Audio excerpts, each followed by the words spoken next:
Hey y'all, it's me, Cheryl Lacey Donovan, and I wanted to jump on really quickly because a few weeks ago I posted a post in my Facebook group as well as on my personal fan page where I asked the question, what are you struggling with? What are you having difficulty with?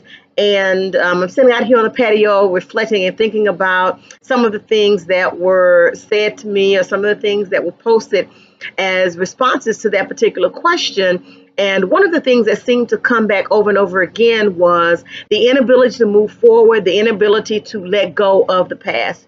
And I'm just going to drop this really quickly in your spirit and move forward because I'm going to do a full 30-minute webinar this Friday at 5 p.m. Central Standard Time where we do a deep dive into this very topic. But the thing that comes to me is that one of the reasons why it's difficult for us to let go, one of the reasons why it's difficult for us to move on is because it no longer provides us an excuse for why we are where we are.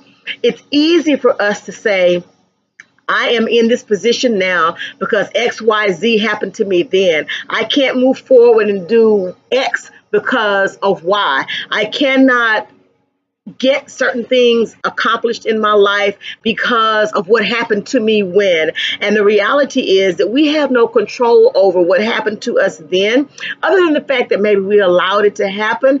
But in some instances, if we were children, if we were in certain situations, we didn't even have that control. But what we do have control over is how we respond to it now. So if we're not living our best life now, based on what happened to us 15, 10, 20, 30 years ago, then we have to ask ourselves why.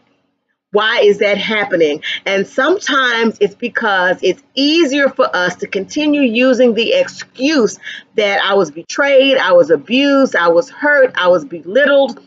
Whatever that is, I was disappointed, as opposed to taking responsibility and being accountable for where we are now and moving forward from that place, releasing what has happened in the past, and then continuing on with our lives so that we could live our best lives. So I hope that's helped somebody here today. I would look forward to you joining me on Friday at 5 p.m. Central Standard Time for the free 30-minute webinar. We'll go into more discussion about this particular issue. There's a link attached to this particular post so that you can sign up or register to participate with me then, and I look forward to seeing you there.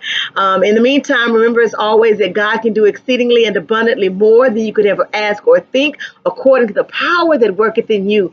Connect with me on Facebook, Real Life, Real Faith with Cheryl Lacey Donovan, and on Facebook and Twitter at Cheryl Speaks Now. Looking forward to seeing you on Friday. Be blessed.